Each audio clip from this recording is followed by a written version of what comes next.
بسم اللہ الرحمن الرحیم۔ السلام علیکم۔ میرا یہ خط آخری نبی تک پہنچا دینا۔ پیغمبر علیہ الصلاۃ والسلام کی پیدائش سے کئی سو برس قبل کا واقعہ ہے کہ یمن کے بادشاہ طبع کا مدینہ منورہ کے علاقے سے گزر ہوا۔ تقریباً 400 علماء تورات اس کے ہمراہ تھے۔ تمام علماء تورات نے بادشاہ سے درخواست کی کہ ہمیں یہاں ہی رہنے کی اجازت دے دیجیے۔ بادشاہ بڑا حیران ہوا کہ میری معیت چھوڑ کر تمہارے یہاں رہنے کا آخر سبب کیا ہے؟ علماء نے جواب دیا کہ صحف انبیاء میں یہ لکھا ہوا موجود ہے کہ آخری زمانے میں ایک نبی پیدا ہوں گے جن کا نام نامی محمد اور احمد ہوگا، اور یہ سرزمین ان کا دار الہجرت ہوگی۔ اسی لیے ہم اس نبی کے استقبال کے لیے یہاں رہنا چاہتے ہیں کہ شاید ہمارے زمانے میں وہ تشریف لائیں۔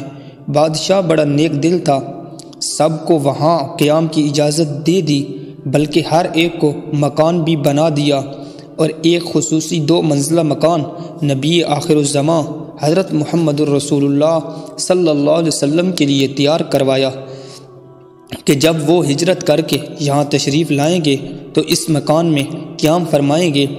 اس نے آپ صلی اللہ علیہ وسلم کے نام ایک خط لکھا جس میں اپنی عقیدت کا اظہار کیا۔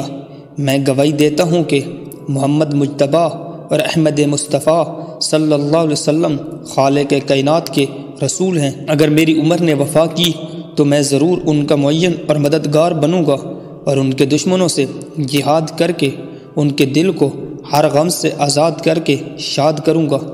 اس خط پر طبع نے اپنی مہر لگا کر ایک معتبر عالم کے حوالے کیا، اور وہ مکان بھی اس کے سپرد کیا کہ جب وہ تشریف لائیں تو ان کی خدمت میں یہ خط بھی اور یہ مکان بھی میری طرف سے پیش کر دینا۔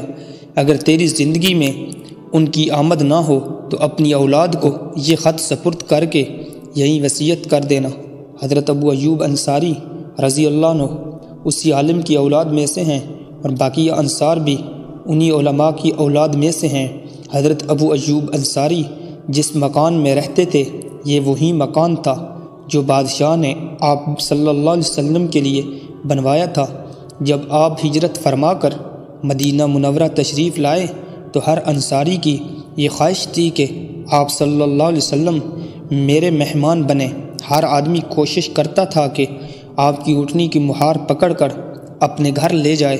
آپ صلی اللہ علیہ وسلم نے جب ان کے اشتاق کا یہ منظر دیکھا تو مہار اونٹنی کی گردن پر ڈال دی اور فرمایا، اسے چھوڑ دو، یہ اللہ کے حکم سے جہاں ٹھہر جائے گی وہیں میرا قیام ہوگا۔ خدا کی قدرت دیکھیے، وہ اونٹنی مدینہ منورہ کی تمام گلیوں سے پھرتی پھراتی اسی مکان کے سامنے جا کر بیٹھ گئی جو طبع نے آپ کی نیت سے تیار کرایا تھا۔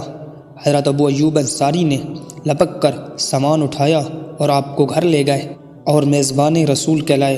اگر یہ کہہ دیا جائے کہ رسول اللہ صلی اللہ علیہ وسلم مدینہ منورہ میں ابو ایوب انصاری کے مکان پر نہیں اترے بلکہ اپنے مکان پر اترے تو بے جا نہ ہوگا۔